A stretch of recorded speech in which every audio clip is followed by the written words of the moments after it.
Hello there, everyone watching. I'm Shitij, and I'm gonna do a breakdown of the movie Her. The reason I picked this is because I had a job which had this as the reference.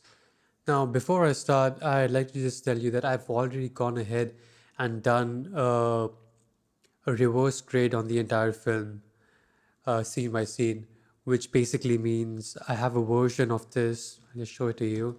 That is a Rec 709 version of the actual film. The way I ended up doing this is by changing the white balance, looking at the background, seeing his skin tones, and measuring that. It's.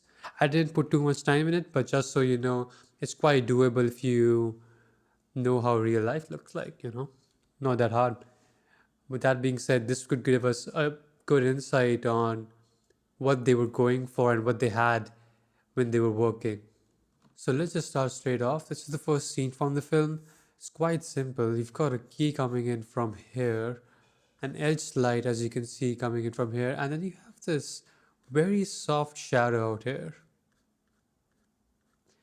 This can be done quite easily. You have a soft key coming in from here, a soft edge, and you can go ahead and neg.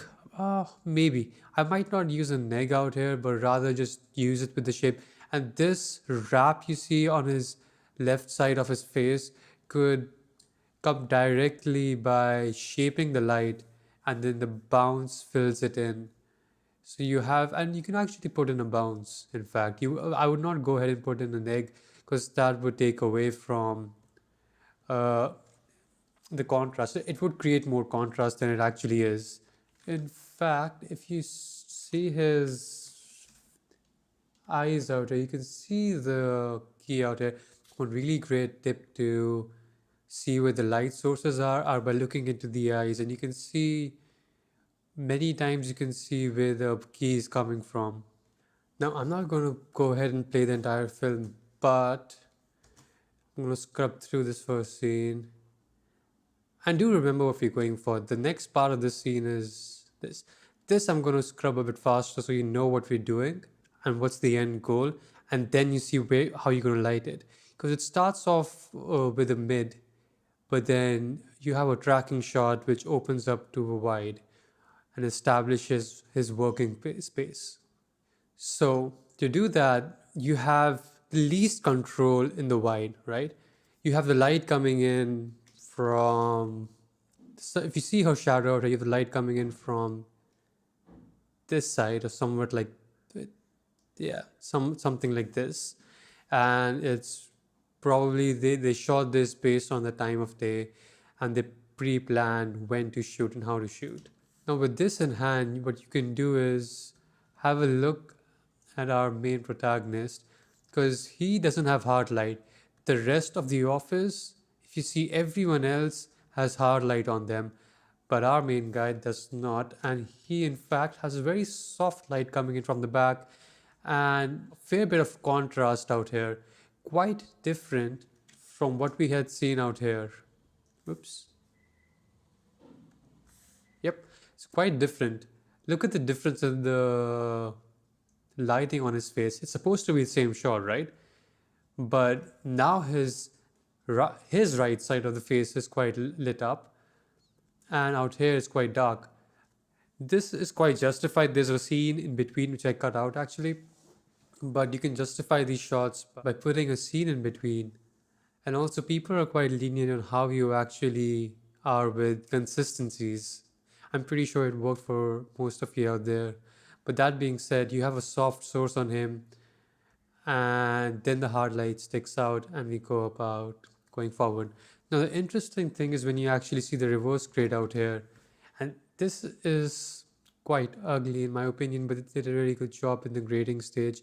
My guess is, and this happens in almost all sets, is that they pre-baked the grade, put it on the camera, and then they shot it. And this is like a partial grade. They must have done something close to this, not exactly this.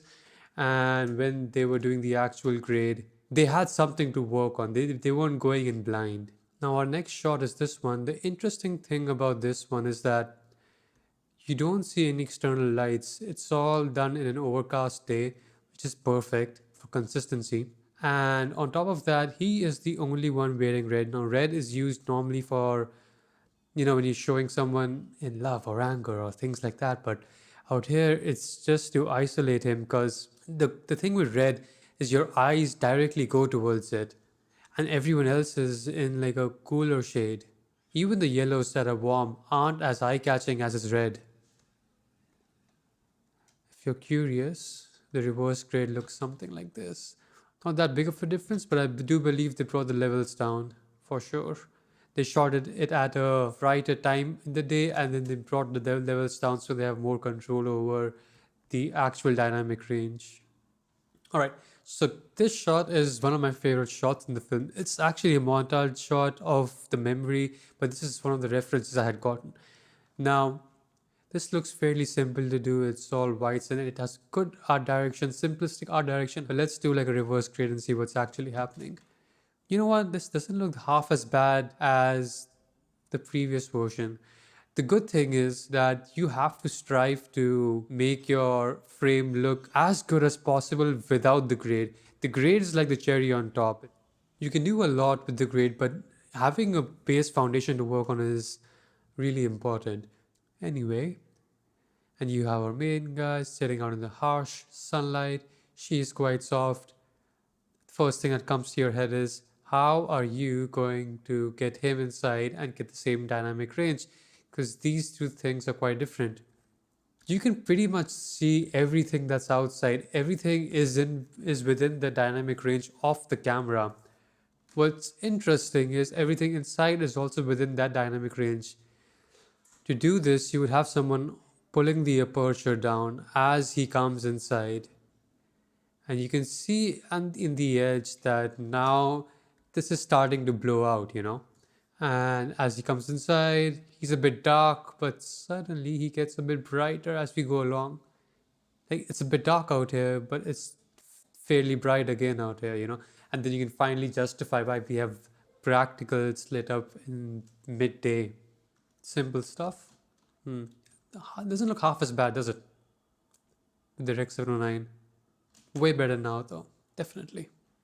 It's these little things that make your film look better. Now, another complete contrast to the previous scene is this one, which I quite like, to be honest. It's very difficult to do night scenes like this. Because let me ask you, how do you think you would do it? The way I would end up doing these shots is shooting at a time of day that's brighter than this, and then bringing it down in post. And this is how I think they shot it, and they brought it down in post. Okay, so what I'm going to tell you sounds a bit counterintuitive, but if you had to shoot this scene and bring it down out here, and you don't want to shoot your native ISO for some reason, for example, I think this works perfectly with the native ISO, but for example, you want to preserve the highlights. There's something really bright happening somewhere out here. Suppose these lights are quite bright, and you do want to preserve them. So the way to do that would be to shoot at a higher ISO and then bring it down in post. And that way you preserve the highlights. And your shadows, since they're being crushed, it's going to be fine. You're not raising the shadows. On the contrary, if you're shooting something as dark as this, you would want to make it as bright as this portion. What you would want to do is shoot at a lower ISO so that the noise in the shadows aren't as high, and when you bring it up, it's not very noisy. A lot of beginners end up shooting at a higher ISO because they think it looks better on screen, but the problem with that is it does raise the noise in the shadows quite significantly. So you have to work against what you're saying to get the output you actually want. And if I see this, now the thing with this is quite interesting, is even though this is quite dark, the version we see in the film, you see a very clear vignette out here once you see to the reverse grade. Your focus is being pulled out here, but it's only noticeable when I do this reverse grade. When you actually see the film and when you actually see the film, you barely even notice this. I don't think none of you noticed it before that. But I do think this was shot quite bright and brought down later on. All right, 3 more scenes to go. I'm going to make this quick. Now, the The reason I put this shot in is, okay, first of all, let's just see the reverse. It's always fun to see the reverse grade and how it looks like. Any guesses? Boom. Jesus, significantly different. Now, I think this movie has two main grades. I had to do it quite differently for these warmer shots and quite differently for these cooler shots. So, the one main thing I want you to take from this scene is how bright it is. And most definitely, you're using ND filters. The thing is, depending on your camera, your ND filters are going to cause infrared poisoning. This is a big problem with some lower budget cameras.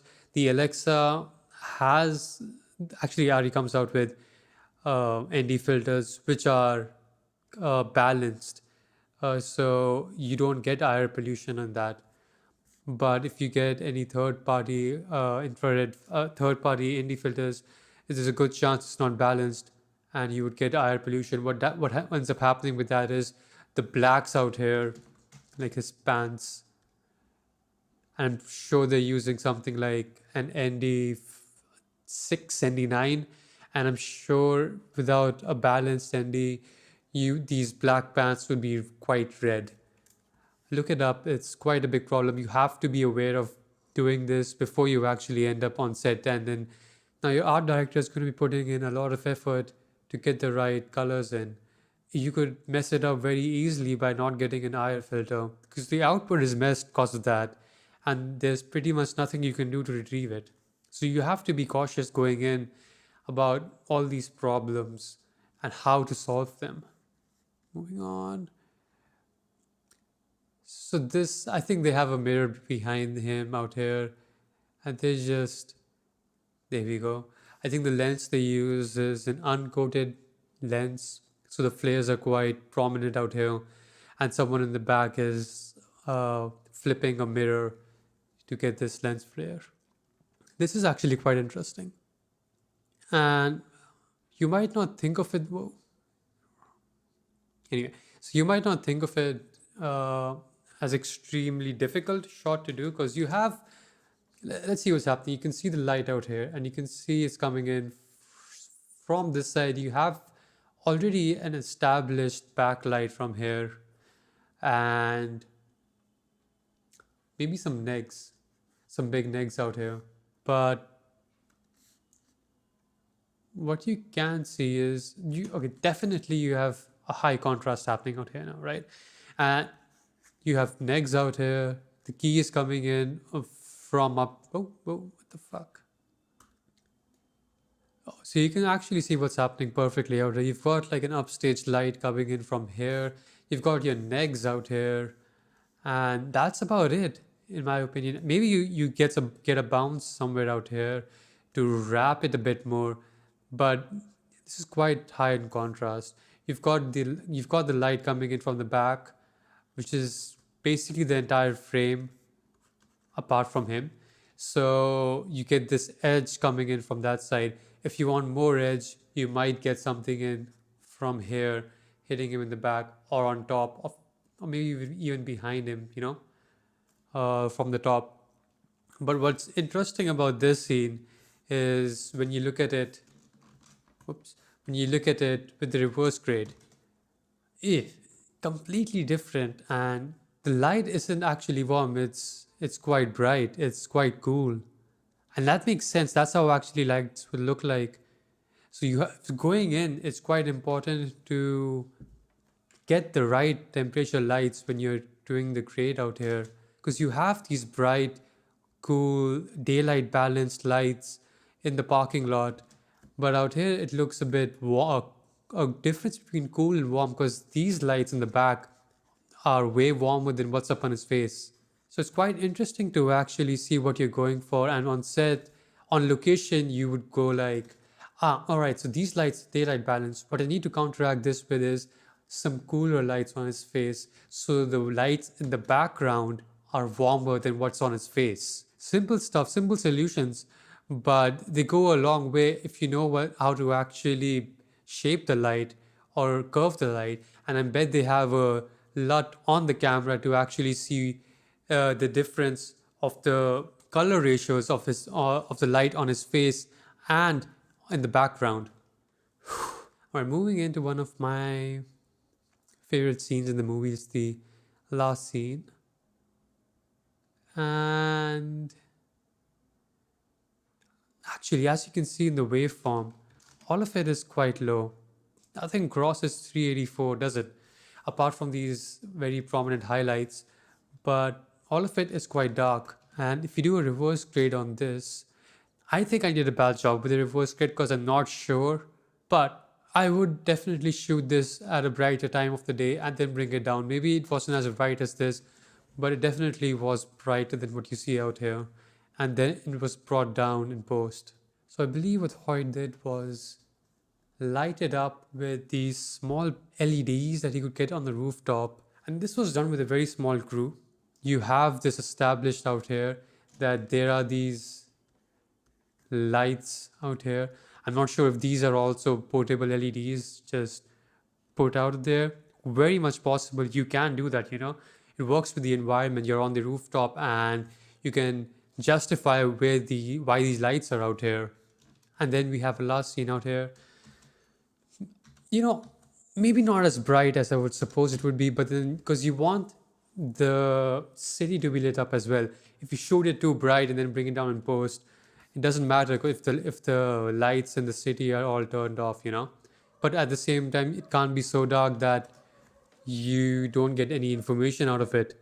And the good thing is that I think we shot this with an Alexa, and modern cameras have a good dynamic range, and they can definitely shoot in low light situations pretty well compared to your average DSLR and retain a lot of information. There's a dog barking in the background, but the good thing is we're pretty much done, and we fade to black. You can actually see the parallel between the last scene and the first scene. So the whole point of making films is not just getting beautiful frames, but it should work with the story, what you're trying to say, with the sound, with the actors, what they're performing, and it all comes together. And that's what's beautiful about this. It's not just how good the frames are, but rather how it works together with the entire frame. Each frame makes sense individually, but yes, it also makes sense when you put it up together with everything else. That's filmmaking, isn't it? All right. Thank you for watching. This is my first time doing this. Let me know if you want to break down any other film. If you did take something out of this, leave a like. If you didn't, leave it in the comments, or just let me know if you want to watch something else or want me to break down some other films. I was thinking of actually doing something on sound design next because a lot of people don't really understand what the process is like. And if you want to show your support, you can buy me coffee. I would really appreciate that. But that's about it. Until next time, thank you.